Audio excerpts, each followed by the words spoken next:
Bismillahirrahmanirrahim. Assalamualaikum warahmatullahi wabarakatuh. Salam sejahtera untuk kita semua. Baik, pada pertemuan kali ini, yaitu pada mata kuliah etika bisnis. Nah, di pertemuan kita yang ke-14, kita akan membahas topik tentang earning management dan insider trading. Nah, adapun tujuan pembelajaran pada kali ini yaitu untuk mengetahui pengertian earning management, untuk mengetahui pengertian insider trading, dan yang ketiga untuk mengetahui faktor-faktor yang mempengaruhi earning management dan insider trading. Nah, kita masuk pada definisi earning management. Earning management ini dikenal sebagai manajemen laba, ya. Itu suatu tindakan yang mengatur laba sesuai dengan yang dikehendaki oleh pihak tertentu atau terutama oleh manajemen perusahaan atau company management. Sini tindakan earning management sebenarnya didasarkan oleh berbagai tujuan dan maksud-maksud yang terkandung di dalamnya. Nah, jadi artinya melakukan earning management ini mengandung banyak motivasi-motivasi tertentu, ya, yang tidak bisa kita ketahui. Namun ketika orang atau ketika suatu manajemen melakukan earning management, ada terkandung maksud-maksud tertentu, motivasi-motivasi tertentu yang ada di dalamnya. Nah, tindakan earning management ini tidak terlepas, ya, yaitu berhubungan dengan tindakan manajer dan para pembuat laporan keuangan perusahaan dengan cara mengotak-atik data serta metode akuntansi yang dipergunakan. Termasuk earning management dan tindakan kecurangan. Di sini tindakan melakukan earning management bersifat mengambil keuntungan jangka pendek tanpa menunggu proses yang kewajarnya. Nah, dorongan tindakan pihak manajemen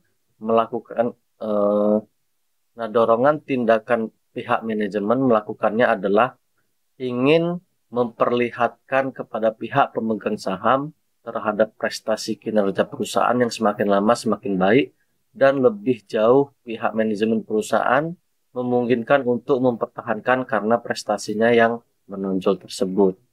Nah, jadi di sini dikatakan bahwa melakukan earning management ini merupakan suatu tindakan untuk memperoleh keuntungan yang jangka pendek tanpa menunggu proses-proses yang seharusnya. Sehingga di sini, ya, tujuan dari earning management ini untuk, ya, memperlihatkan kepada para pemegang saham bahwa prestasi kinerja perusahaan itu baik, sehingga para pemegang saham ini bisa terus menanamkan modalnya, ya, tidak menarik modalnya, karena perusahaan tersebut, ya, karena melakukan earning management ini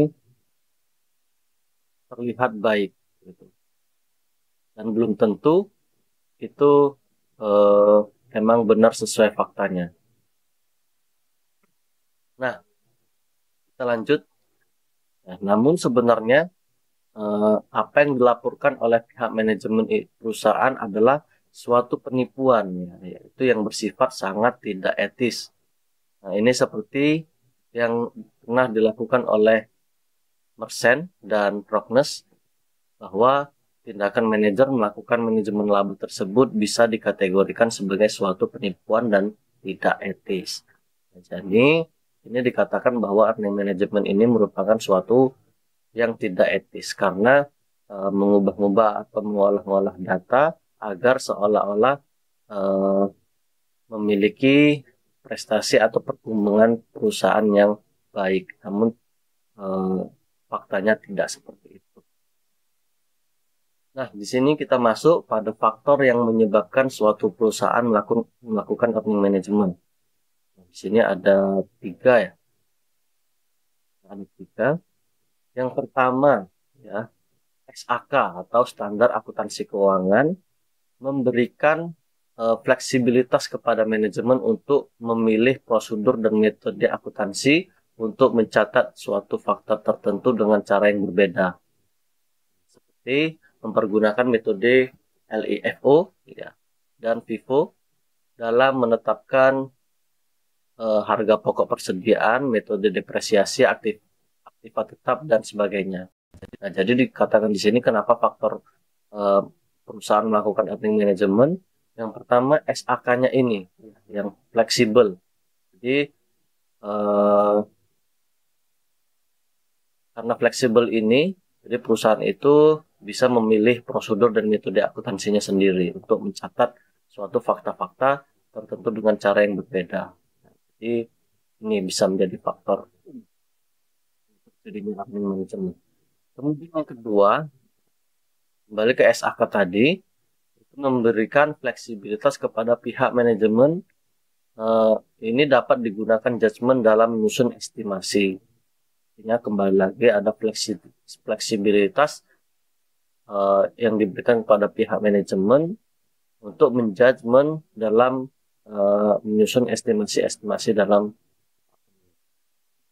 Kemudian yang ketiga, pihak manajemen perlu berkesempatan untuk merekayasa transaksi dengan cara menggeser pengukuran biaya dan pendapatan.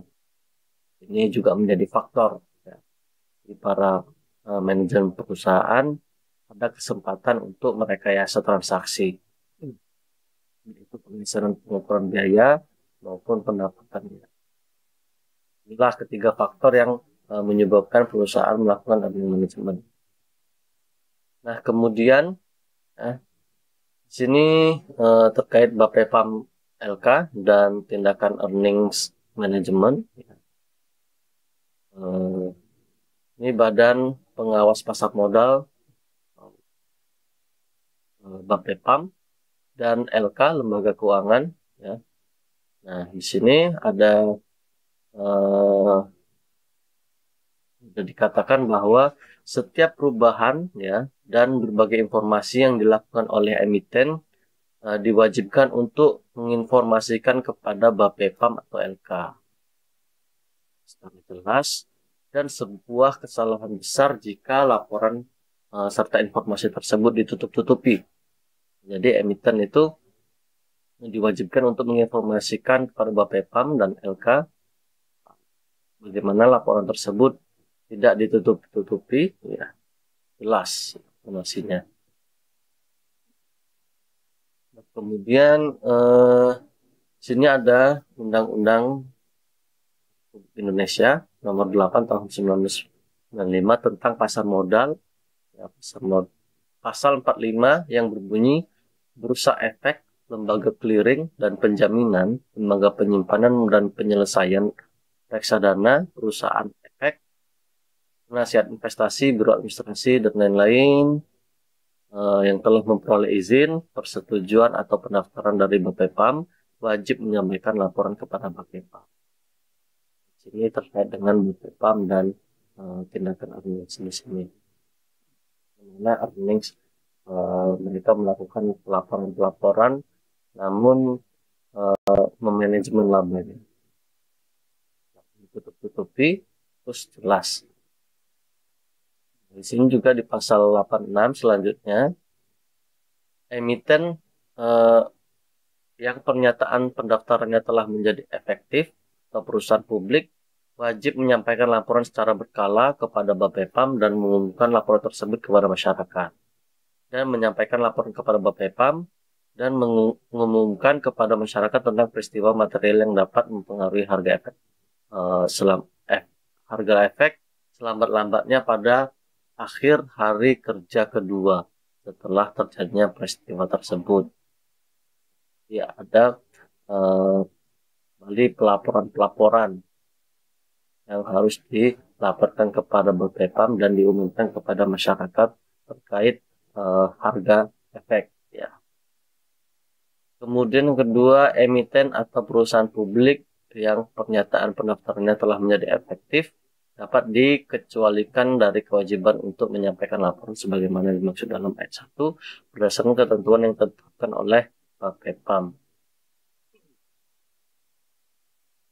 Sini ada 87 yang terkait dengan pelaporan-pelaporan ke Bapepam. Beberapa yang kita cermati di sini.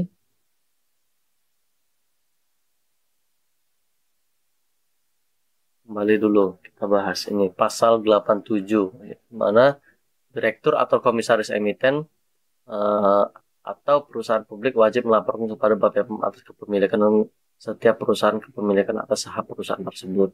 Jadi terus melakukan pelaporan-pelaporan ya. Kemudian di sini yang kedua, setiap pihak pemilik kekurangan 5% saham emiten dan melakukan wajib melaporkan kepada Bapepam atas kepemilikan dan setiap perusahaan dan atas saham perusahaan tersebut. Kembali lagi melakukan pelaporan-pelaporan. Kemudian yang ketiga juga laporan-laporan. Jadi di sini Bapepam atau LK lembaga keuangan itu mendapatkan laporan-laporan dari perusahaan. Perusahaan di sini saja mereka melakukan earning management atas laporan-laporan yang ada. Nah, bisa saja ini berdampak buruk jika earning manajemennya itu misalnya ternyata ya, perusahaan tersebut tidak berkembang baik, namun dilaporkan memiliki prestasi baik, setelah dilaporkan dan diumumkan kepada masyarakat, ya mereka tertipu dan berbondong-bondong untuk membeli saham di perusahaan tersebut. Namun faktanya tidak seperti itu, tidak sesuai yang dilaporkan. Nah, inilah dikatakan bahwa earning management merupakan tindakan yang tidak etis. Baik, kita lanjut pada insider trading. Nah, di sini insider trading itu informasi yang hanya dikuasai oleh sekelompok orang yang harusnya disebar tapi ditahan oleh sekelompok orang tertentu, dan itu dilakukan dengan tujuan tertentu, di mana umumnya bertujuan untuk meraih keuntungan dalam bentuk finansial. Nah, jadi di sini insider trading itu informasi yang bersifat internal saja, tapi diketahui oleh diketahui oleh sekelompok orang saja, tidak disebarluaskan. Ataupun informasi-informasi yang didapat oleh orang dalam. Nah, ini berbahaya sekali ya, karena bisa mengganggu stabilitas harga di pasar modal. Karena hanya orang dalam saja ataupun informasi-informasi tersebut didapat oleh orang dalam saja. Yang dari orang dalam itu diberikan kepada orang-orang tertentu. Jadi ini sangat berbahaya sekali. Nah, kita lanjut ya di definisinya. Tindakan menyimpan informasi dengan cara melakukan counter informasi dalam arti memberi atau open of information adalah dilakukan dalam batas-batas yang dikaji sejauh mana itu akan memberikan dampak pada perusahaan, khususnya pengaruhnya pada harga saham. Nah, informasi-informasi itu ya bagaimana informasi itu berdampak kepada harga saham. Kalau misalnya informasinya itu sangat internal dan tidak disampaikan ke publik, hanya orang-orang tertentu saja yang tahu, dan mereka melakukan tindakan yang membeli saham secara besar-besaran, misalnya karena tahu bahwa perusahaan tersebut ternyata bagus, maka mereka melakukan pembelian saham, tapi pemegang saham yang ada di sana malah menjualnya karena kelihatan misalnya saja perusahaan tersebut tidak memiliki progres yang baik ataupun pertumbuhan yang baik. Di sini para pembisnis diharapkan agar selalu menjaga rahasia perusahaan, bahwa ya rahasia perusahaan itu harus dijaga, jangan sampai dibocorkan oleh orang tertentu kepada pihak-pihak yang tidak bertanggung jawab atas informasi yang diberikan itu. Nah, rahasia perusahaan yang dimaksud ini berkaitan dengan kebijakan perusahaan, baik yang berhubungan dengan masalah keuangan maupun non keuangan. Nah, di sini insider trading ya, ketika informasi yang seharusnya disebarluaskan tapi ditahan oleh sekelompok orang tertentu dan dilakukan dengan tujuan tertentu. Jadi eh, ada informasi-informasi harusnya yang disebarluaskan tapi malah ditahan, ya, yang dimanfaatkan oleh sebagian kelompok saja untuk mereka mendapatkan keuntungan informasi yang ditahan tersebut. Nah, ini umumnya tindakan tersebut bertujuan untuk meraih keuntungan finansial. Jadi, jika ada informasi yang seharusnya go publik disebarluaskan pada publik, tapi tidak disebarkan. Nah, untuk menjaga ini kita saja yang dapat informasi ini, tolong jangan disebarkan. Tolong jangan disebarkan, maka ini merupakan tindakan insider trading yang tujuannya untuk meraih keuntungan finansial mereka, kelompok tertentu saja. Nah, tindakan insider trading yang dilarang dalam Undang-Undang Pasar Modal. Ini Undang-Undang RI nomor 8 tahun 1995 tentang pasar modal yang menyebutkan mengapa insider trading perdagangan orang dalam itu dilarang dengan orang dalam. Ya, adapun isi dari pasal 95 dan 96 adalah sebagai berikut. Bahas yang pertama, pasal 95. Nah, orang dalam dari emiten perusahaan publik yang mempunyai informasi orang dalam dilarang melakukan pembelian atau penjualan atas efek. Nah, jadi dilarang orang dalam melakukan pembelian dan penjualan atas efeknya dimilikinya. A. Emiten atau perusahaan publik dimaksud, ya. Kedua, B. Perusahaan lain yang melakukan transaksi dengan emiten atau perusahaan publik yang bersangkutan. Dan pasal 95, ya, orang dalam sebagaimana yang dimaksud pada pasal 95 dilarang yang pertama, yang A, mempengaruhi pihak lain untuk melakukan pembelian atau penjualan alasan efek yang dimaksud. Jadi dilarang untuk mempengaruhi pihak lain untuk melakukan transaksi atas efek, ya, dengan alasan-alasan yang dimaksud oleh orang ini. Kemudian yang kedua itu dilarang memberikan informasi orang dalam kepada pihak manapun yang patut diduganya, ya, dapat menggunakan informasi dimaksud untuk melakukan pembelian atau penjualan alas efek. Jadi memberikan informasi orang dalam kepada pihak manapun itu tidak diperbolehkan, ya, maksud untuk melakukan pembelian atau penjualan alas efek. Ya. Di sini ya Bapak Pam, ya, ya, Bursa Efek Indonesia memiliki wewenang besar dalam mengontrol keberadaan setiap perusahaan, terutama dalam kasus insider trading. Jadi dari BEI yaitu memiliki wewenang besar untuk mengontrol, ya, kasus-kasus insider yang ada. Nah, salah satu tujuan utama Bapepam LK, ya, lembaga keuangan, adalah ingin membangun pasar modal Indonesia sebagai pasar modal yang disegani dan disukai oleh investor domestik dan internasional. Sehingga wajar jika perangkat undang-undang dibuat sedemikian rupa dan juga ketat dengan tujuan seperti di atas. Nah, dari Bapak Ibu di sini jelas, ya, ingin menciptakan pasar modal yang disukai oleh investor baik investor domestik maupun internasional, makanya ada undang-undang yang mengatur dalam hal ini. Ya, tadi undang-undang yang melarang insider trading. Nah, di sini dari undang-undang pasar modal tersebut, ya, OJK melalui BI memiliki wewenang besar untuk mengendalikan keberadaan setiap perusahaan, terutama terkait dengan insider trading. Nah, tujuan dari OJK sendiri yaitu membangun pasar modal Indonesia sebagai pasar modal yang disegani yang disukai oleh investor, baik domestik maupun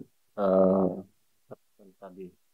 Ini sama dengan juga. Kemudian di sini ada insider trading dan disclosure. Nah, menurut RJ Sok, ya, disclosure itu atau pengungkapan adalah perusahaan harus melaporkan semua praktik manajemen, situasi keuangan, dan keterlibatan secara hukum bila hal tersebut dapat memengaruhi suatu keputusan investasi. Di disclosure ada pengungkapan dalam laporan, ya, terus sesuai fakta. Kemudian menurut Joel K. Siegel dan Jay Kisim, ya, disclosure adalah informasi yang diberikan sebagai lampiran pada laporan keuangan dalam bentuk catatan kaki atau tambahan. Lebih lanjut, mereka mengatakan bahwa informasi ini menyediakan penjelasan posisi keuntungan dan hasil operasi perusahaan. Jadi kalau menurut Joel ini, disclosure merupakan ya lampiran ya yang berbentuk catatan kaki atau tambahan yang mengungkapkan informasi-informasi yang ada di laporan keuangan. Ini disclosure dapat dipahami sebagai bentuk keterbukaan suatu perusahaan dalam melaporkan kebenaran kondisi keuangannya dan non-keuangannya yang dimiliki secara terbuka, terutama kepada pihak yang berkepentingan terhadap perusahaan, seperti salah satunya investor. Sini ada pengungkapan disclosure di mana informasi-informasi di sini juga dikasih terlebih dahulu, maka informasi ini emang selayaknya untuk disampaikan, ya, baik itu perkembangan perusahaan maupun sisi manajemennya. Ini dikatakan juga dari situasi keuangan, ya, praktik manajemennya, keterlibatan hukum terkait keputusan investasi. Nah, tujuannya apa? Yaitu tujuannya agar informasi yang diterima adalah informasi yang menggambarkan tentang kondisi perusahaan yang sesungguhnya, bukan dalam bentuk rekayasa atau ada semacam tindakan melakukan earning management atau manajemen laba. Jadi di sini dilakukanlah disclosure, mengungkapkan kondisi sebenarnya perusahaan, tidak ada rekayasa di dalamnya pun melakukan earning management. Sama tadi, ya, sini SAK telah menyatakan bahwa informasi yang disajikan di dalam laporan keuangan harus mengikuti prinsip full disclosure. Kemudian Bapepam sebagai regulatory body, ya, regulatory body pasar modal di Indonesia sudah menentukan bahwa semua perusahaan yang telah go public di Indonesia harus menjalankan prinsip full disclosure dalam laporan keuangannya, dan ini merupakan bagian dari upaya penegakan ESG atau Good Corporate Governance. Kita lanjut, ya, di sini ada terkait tentang disclosure. Ini merupakan suatu yang penting karena ada kaitannya dengan dihubungkan dengan trust, ya.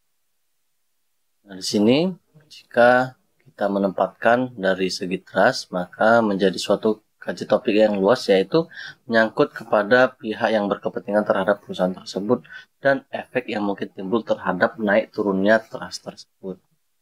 Nah, sini untuk salah satu cara guna menumbuhkan trust bagi pihak pengguna financial statement adalah dengan menempatkan footnote yang telah diletakkan pada setiap halaman neraca, sehingga diharapkan dengan adanya catatan kaki atau footnote tersebut akan menempatkan financial statement perusahaan tersebut pada posisi yang disclosure atau posisi yang jelas dalam pengungkapannya. Informasi-informasi yang ditambahkan dalam catatan kaki tersebut dapat mudah dipahami. Nah, di sini ya kewajiban governance ya. Kewajiban governance untuk mampu menjaga dan mempertahankan trust tersebut guna menyegah terciptanya suatu kondisi yang kondusif dalam dunia usaha.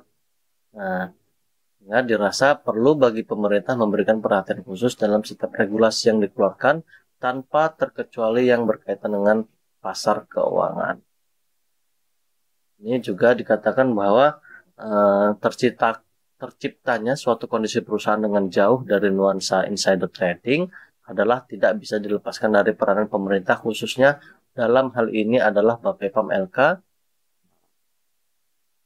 untuk membuat suatu bentuk peraturan yang lebih ketat dan lebih modern, mana tidak ada kasus-kasus insider trading tersebut. Nah, di sini ya kejadian yang sifatnya insider trading ini pada dasarnya memang bisa digolongkan sebagai tindakan fraud. Ya, insider trading ini merupakan tindakan fraud atau kecurangan karena telah menyebabkan kerugian pada pihak lain karena monopoli informasi ataupun melakukan pengontrolan informasi itu dengan tujuan kemudian menarik keuntungan atas suatu kejadian yang tidak normal. Nah, karena itu berlangsung tidak normal atau bukan karena terbentuknya dalam konsep perfect market, maka itu adalah suatu kesalahan. Jadi mereka melakukan monopoli informasi ataupun bisa kebanyakan dalam bursa efek itu menggoreng informasi ataupun dan lain sebagainya.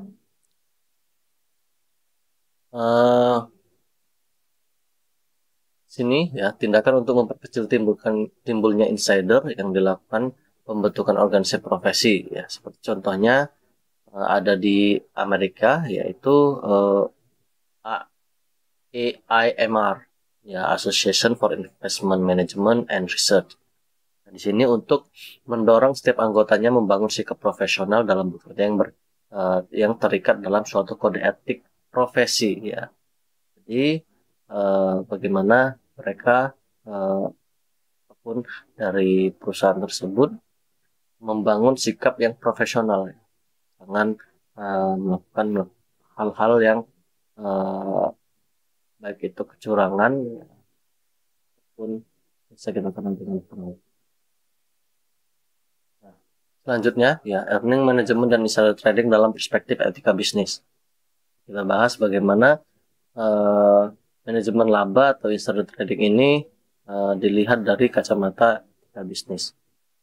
Nah, kalau kita lihat dari perspektif etika bisnis, tindakan dari keputusan earning management dan insider trading jelas menyalahi aturan. Jadi ini merupakan suatu yang tidak baik dan ini merupakan suatu kekurangan atau fraud. Nah, dalam konsep pasar modal yaitu diutamakan tindakan kejujuran ya, sebagai pondasi bagi setiap perusahaan yang sudah go public.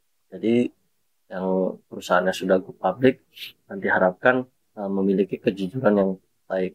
Nah, karena publik yang menaruh dan menempatkan sejumlah dana pada setiap perusahaan menginginkan agar dana tersebut diperoleh keuntungan yang layak dan wajar. Ya.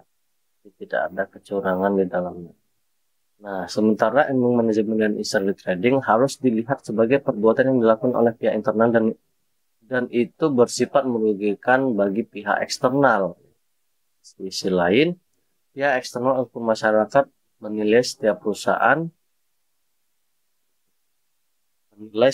perusahaan yang berasal dari pasar modal diseleksi dan dipantau dengan sangat ketat, termasuk mulai dari syarat-syarat yang harus dipatuhi dari awal hingga dalam berlangsungnya aktivitas bisnis tersebut.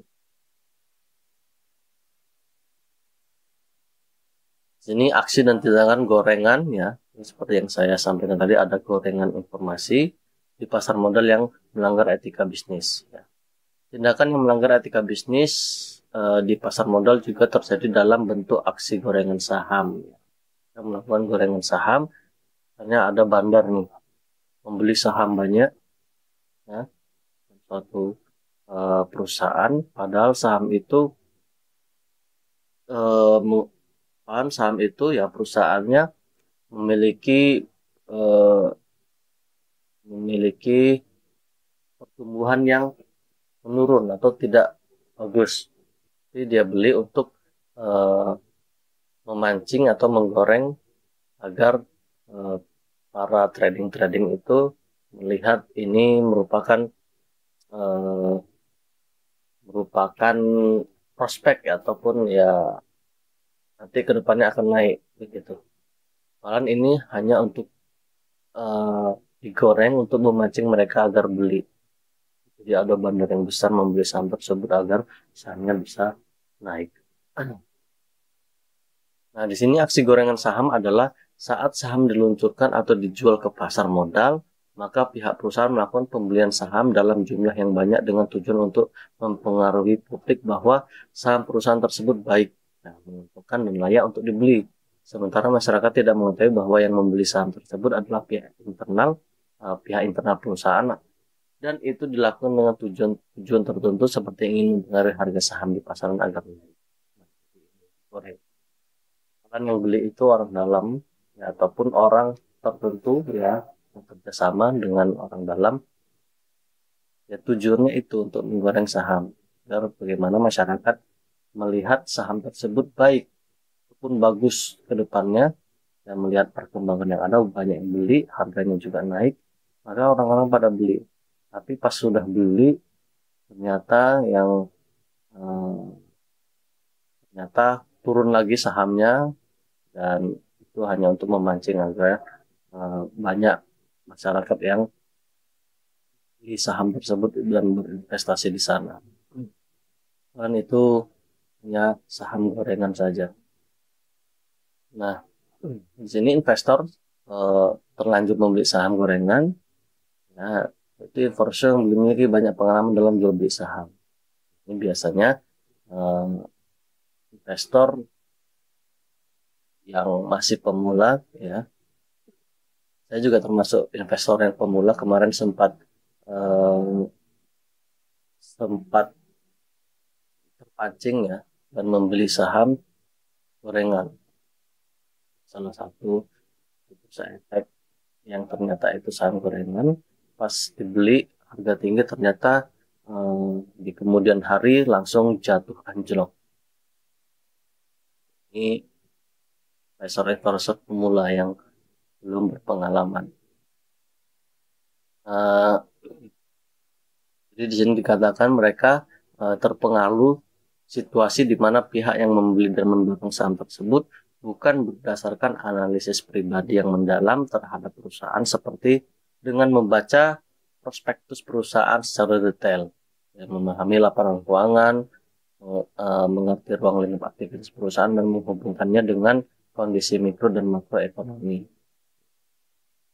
Nah, ketika kita membeli saham, kita harus paham dengan detail kondisi keuangan mereka dan kondisi mikro dan makronya seperti apa.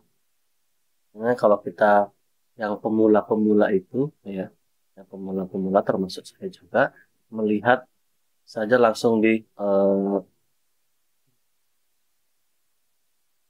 search ya saham apa yang mau kita beli, kita lihat eh, kita lihat saja grafiknya. Kalau mengalami penurunan dan kita lihat ternyata penurunan tersebut masih wajar dan ada kemungkinan untuk naik di kemudian hari, kita langsung beli. Bahkan itu bisa saja sahamnya saham gorengan.